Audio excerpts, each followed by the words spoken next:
On episode 330 of Nintendo Switchcraft, a third of Switch owners have something in common. Retro Studios has a job application out there for you, and Saints Row is going to have voice chat. Those stories and more on this episode of Nintendo Switchcraft. Why isn't the music starting? Well, while the music starts, I'll tell you that Switchcraft is brought to you live 3 times a week on Tuesdays and Thursdays at 3 p.m. U.S. Eastern and on Saturday. We'll be right back.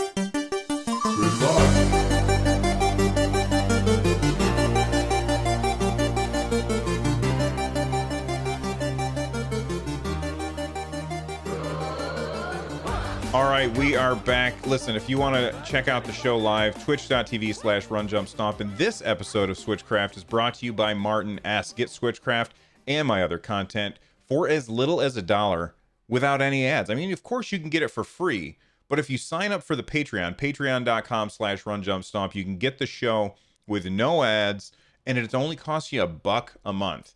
How easy is that? That's just too easy. All right, speaking of things that are too easy, let's talk about some money that Nintendo's making.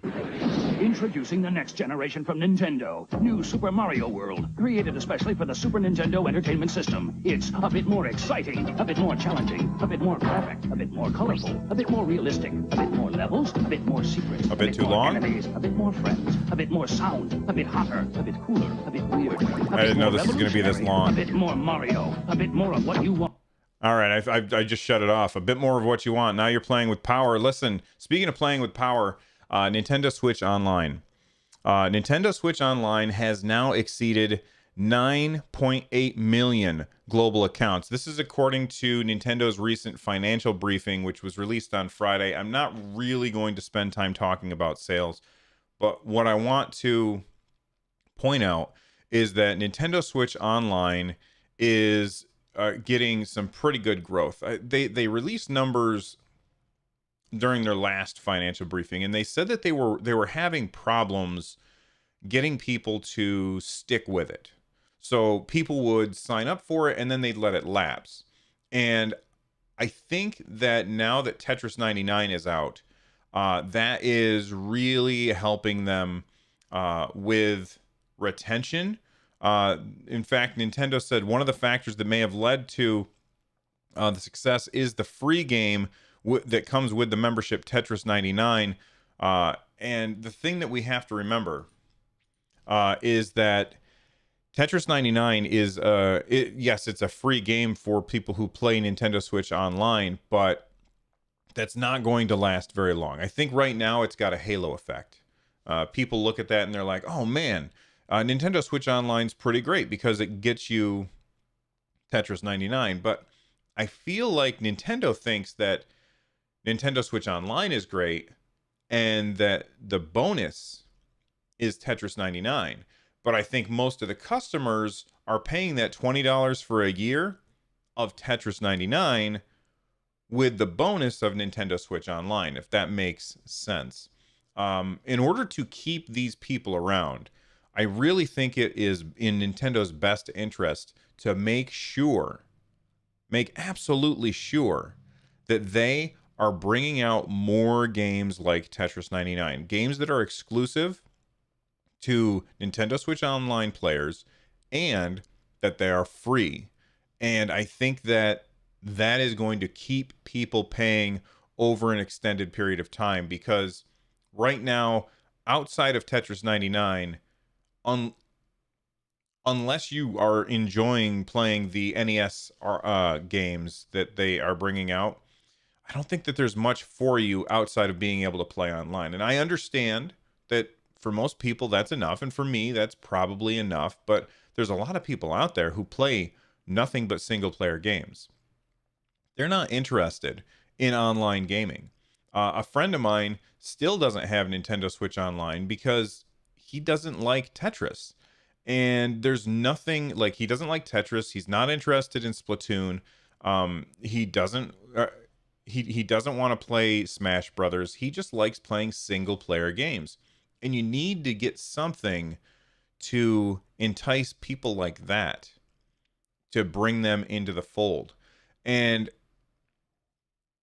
I feel like the only way that you can do that is to bring out games that are easily played solo, but are also an online experience and are very, very fun. Tetris 99 is a really good example of that. It's not going to grab everybody because not everybody likes Tetris, but it is going to grab a lot of people. The things that are intrinsically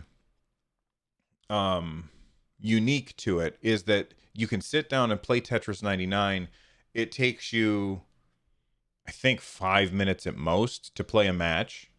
You can sit down, it is a solitary experience. There is no interaction with other people other than the people who are attacking you, but it still feels like a solo experience. It's not like when you're playing a game of Apex Legends or Fortnite or Smash Brothers. When you're playing these games, you are inherently interacting with other players in a way that feels like you're interacting with other players. And to a lot of people, that turns people off. People look at that and they say, yeah, I'm not interested in that kind of gameplay. So they pass on it. But with Tetris 99, it's a multiplayer online game that feels like a single player game. And I think that that's what Nintendo needs to do.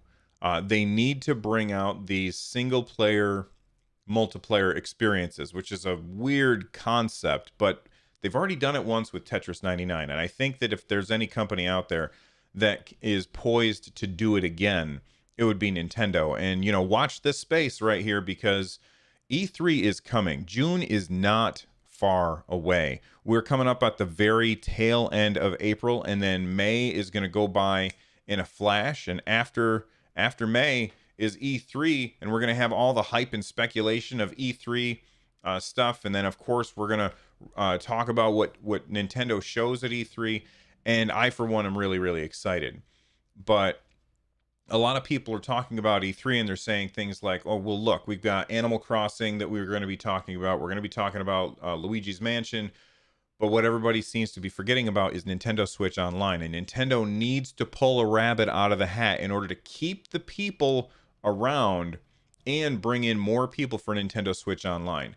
And why do they have to do that? They have to do that because they need to get people used to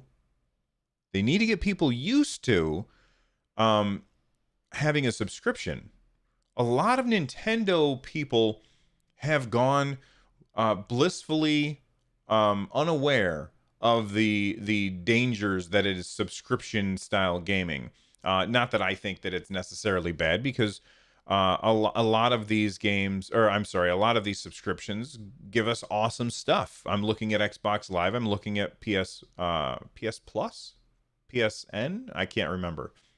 But I'm looking at those as a great example. I feel like that is very good value for my money. And then you look at Nintendo Switch Online, and while it's much less, I don't know that it offers as much value for its money.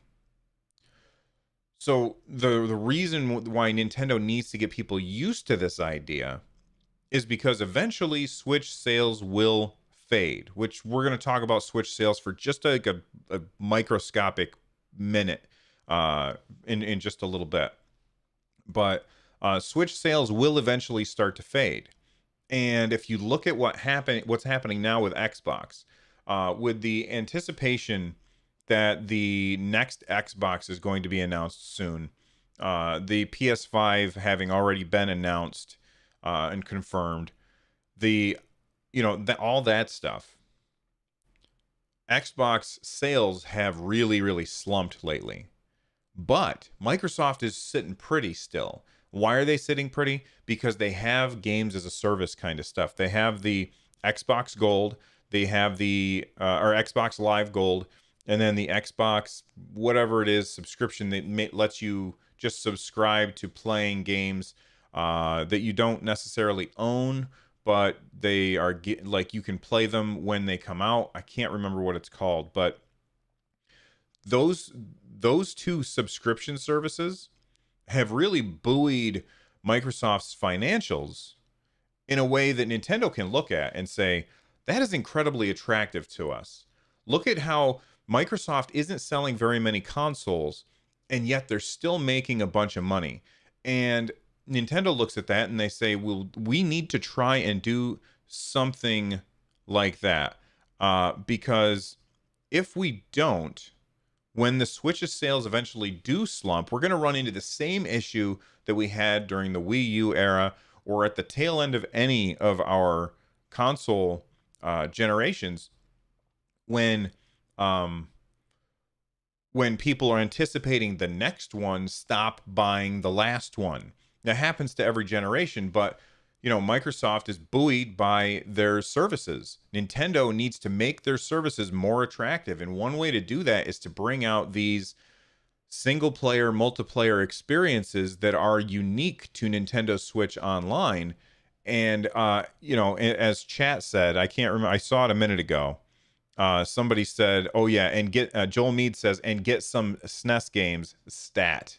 All right, so yeah, I think that would do a lot to help Nintendo cement this 9.8 million and grow it more, because right now that's only 1/3 of people who own a Nintendo Switch. Now, I don't know what the attach rate is for the other consoles and the subscription services that go along with it.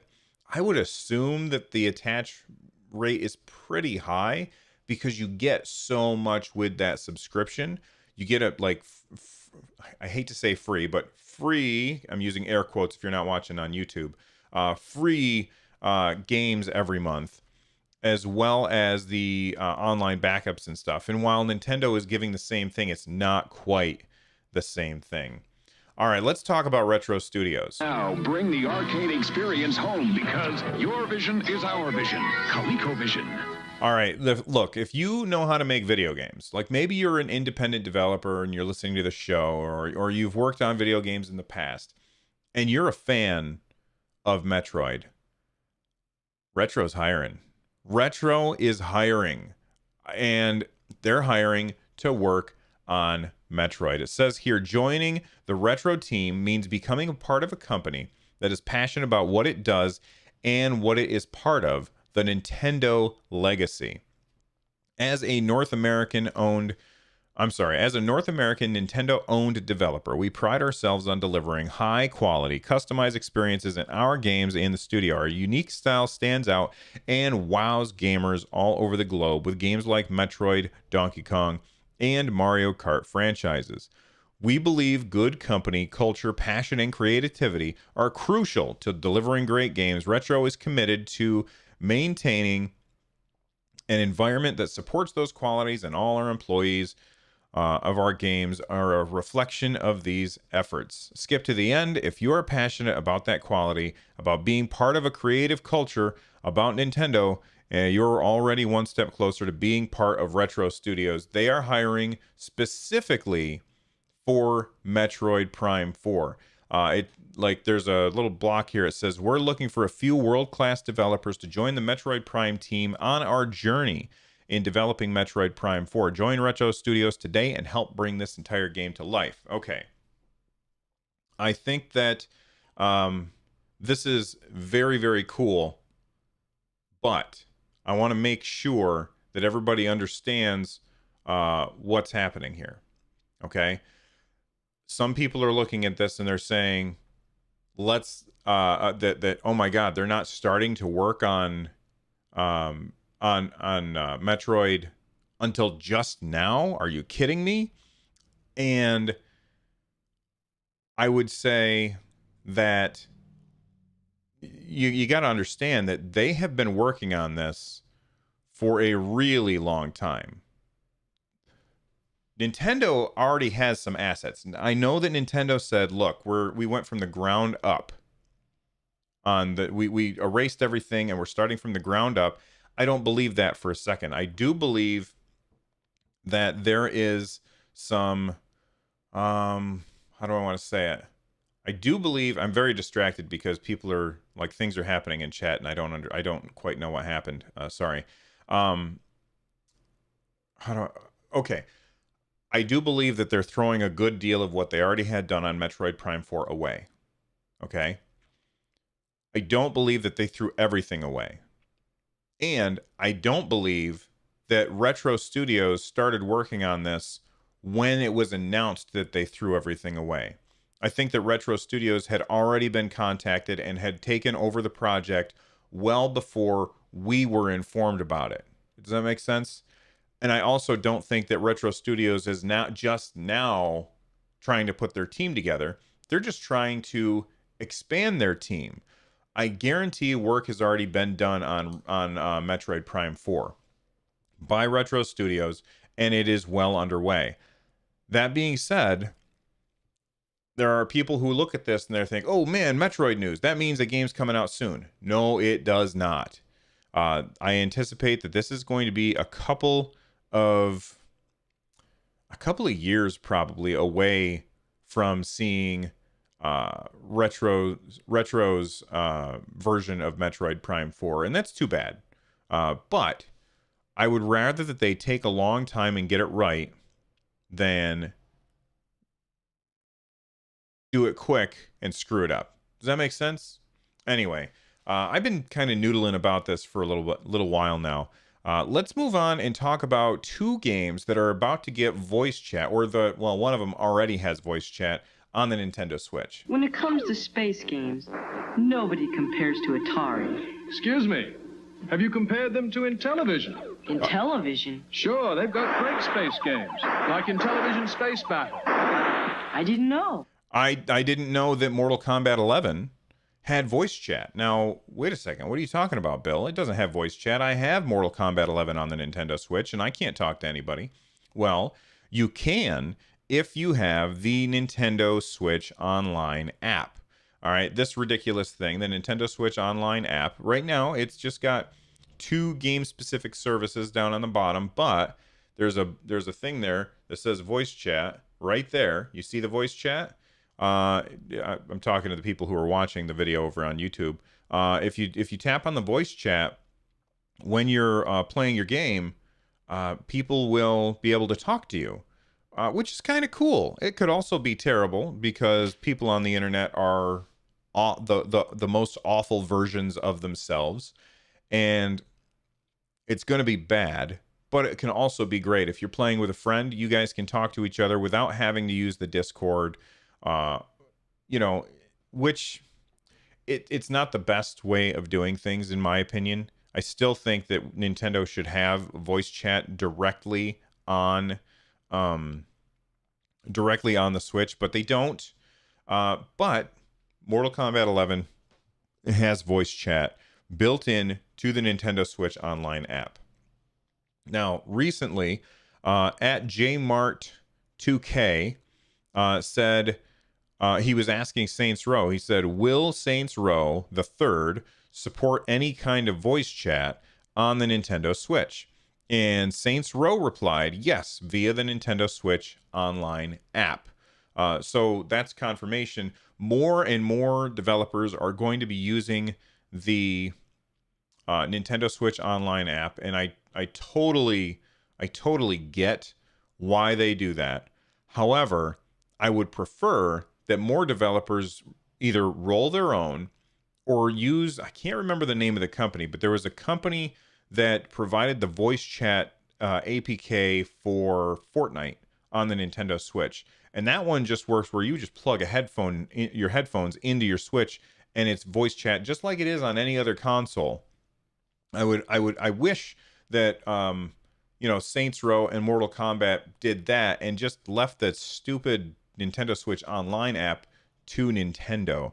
That's how I feel would probably be the best solution for everyone. Speaking of good solutions, let's talk about NBA 2K Playgrounds 2 Underground, whatever. I don't know the name of the game. Sonic 2 handles stubborn stains. Embarrassing bald spots, no problem. The latest Playgrounds 2 update. This is from 2K UK, which is a great Twitter handle, by the way. The latest Playgrounds 2 update is out of the world. Ball out on the new Mars playground with some old faces in some new places. Brand new outfits on the core editor the core editor items are also available. But why am I talking about this? Because it also has cross-play support. You can now play the game without limits using Xbox One, Nintendo Switch, and PC. Of course, you can't do it with PlayStation because Sony's a bunch of jerks. But now, if your friends are on Xbox and you're on the Switch and your other friends on the PC, you can all play together using crossplay, which is great. I love seeing more and more developers do this. And honestly, the very first thing that I want to hear out of Sony's mouth and out of Microsoft's mouth and out of Nintendo's mouth, every time they bring a console out from here until the end of time, the very first thing that I want to ask them every single time, does it have crossplay support? It is clear that it can be done now. So when the PS5 launches, I want that question asked. Video game journalists, all right, are you out there? Are you listening? The people who actually are able to sit down and ask these questions of these very high ups at these companies, that's the first question you need to ask. You need to ask, will you support crossplay between all platforms? And if they give you a bunch of PRBS, there's an acronym for you. They give you a bunch of PRBS, then you need to call them on it right then and say, I'm sorry, you're not answering the question. Either tell me that you won't answer the question or answer the question. That's what needs to be asked, because if the PS5 does not have crossplay as a feature, I'm not buying it. If the Xbox One or Xbox 2 or whatever it is that they want to call it, if it doesn't have crossplay as a feature, I'm not buying it. And if the Nintendo next Switch doesn't have crossplay as a feature, I'm not buying it. Of course, Nintendo's kind of its own animal because, okay, when I say crossplay, I mean for the games that are available on all of the different platforms. All right? So I'm happy the NBA 2K Playgrounds 2 is including that. I think that's great. I still am not really interested in that game. But I think it's awesome that they are including crossplay. I just wish it was with every single console. Super Smash Bros. Ultimate is now officially the best selling. Oh my God, I almost said belling. The best selling fighting game of all time. It sold 13.81 million sales. 13.81. Listen, that is almost. What is that? So I think the Nintendo Switch sold 34.74 million consoles. I need to do some math on stream here, which is never a good thing. Let me just get my calculator out and carry the 2. All right, so 13.81 divided by, what's the other number? 34.74. That's a 40% attach rate. 40% attach rate for Super Smash Bros. Ultimate. That is a really good attach rate, especially considering that game has only been out since December 3rd. That's a really good attach rate for the Switch. That's fantastic. I think that that's great news. And Mortal Kombat, you got some competition, and it seems like Smash Bros. Ultimate it really is ultimate. Let's move over to feedback. Buy a ColecoVision and a Coleco game cartridge by November 15th. We'll send you a free Cabbage Patch Kid by Christmas. Okay, I got some feedback from a bunch of people tweeting at me, so thank you very much. If you want to become part of the show, you can tweet at me at RunJumpStomp. Use the hashtag Nintendo Switchcraft because I got a bunch of different podcasts, and it makes things easier for me to sort and build my show notes. So Glenn Taryn, he's from Earth, I guess. He says, at RunJumpStomp, do you ever think that Nintendo will make classic versions of their portable consoles, such as Game Boy? I think a Game Boy Classic with preloaded games would be awesome. And of course, he used the hashtag Nintendo Switchcraft. Yes, I do think that Nintendo will do that at some point. In fact, I think that they probably already have all of the development done for it, and it's just sitting there in a locker. Or actually, they're sitting there under glass with a little red sign that says, in case of emergency, break glass. if Nintendo has a bad quarter or a bad fiscal year, I think that Mr. Furukawa will go over, break that glass, and say, "Hey, everybody, here's the Game Boy Classic." They probably have the same thing with the N64 Classic as well. Like, they've got it in a glass box, waiting for somebody to hit it with a hammer and release it. And I don't think that that is going to happen at all until Nintendo sales or Nintendo Switch sales start to fall off. It's something that they can use to give themselves a boost when they need it without cannibalizing sales from the other hardware, if that makes sense. Because let's think about it this way. If Nintendo brought out a second console and you were like, well, am I going to get the Switch or am I going to get this other console? Like, that would cannibalize sales for the Switch. But if they brought out another mini console, I don't think that a lot of people would say, well, am I going to get this or the Switch? They would say, well, I'll probably get them both.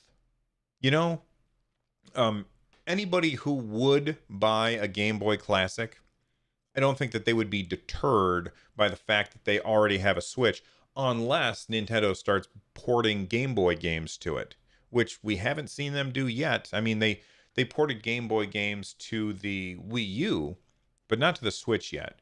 And right now, Nintendo is just putting Nintendo Entertainment System games on the Switch. So, will we see a Game Boy Classic? I think it's without a doubt yes, but not anytime soon, especially with Nintendo selling so many Switch units. All right, let's see. Hopple writes in a 2-part tweet. It says, oh, okay, so this is in response to me saying that Mario Kart Tour is getting a beta test on Android, and I was like, why Android? And I blamed Apple for not having a beta test platform, and of course I was wrong about that because I don't follow mobile phone news as closely as I used to. And back when I did follow it, Apple didn't have the option to do that. Now they do. They have something called Test Flight, which I'll read Hopple's tweets. Hopple says, maybe Android gets a beta for Mario Kart Tour because of the many different devices compared to iPhones. This is brilliant. This is absolutely brilliant. I don't know why I didn't think of it. If you have an iPhone, the developers know exactly what specs you have. They know exactly how it's going to run on all the different versions of iPhone. If you have an Android phone, there are a billion different versions of an Android phone out there. So it's important, especially for an action-based game like what I assume Mario Kart Tour will be, it's essential that it's going to run at a good frame rate. So Nintendo needs to find out, okay, what's the bare minimum? And they can't go out and buy every single Android phone and test it on all of them. So what they do, they just put it out with a beta test to get people to try and beta test. Now, I haven't signed up for the beta test because I don't have an Android device. However, I'm going to guess that when you are signing up for the beta test, they're going to probably have a question on there that says, what Android device do you have? Does that make sense? And then they can pick and choose, and they can say, oh, this person has this one, and we don't have very many people who are running that phone. Let's make sure that we get them in this beta test so we can get good data on how it's going to run. So if you have a unique phone, I would say, or an unpopular phone, I would say you're probably more likely to get in on this beta test than somebody who has, say, a Galaxy Note 2, or not Note 2 for crying out loud, a Galaxy Note whatever. Does that make sense? I think it does. Hopple also had another tweet, and they said, Apple has had an app for open and closed beta tests. It's called Test Flight, and then he gave me a Wikipedia link to that. So thank you very much. All right.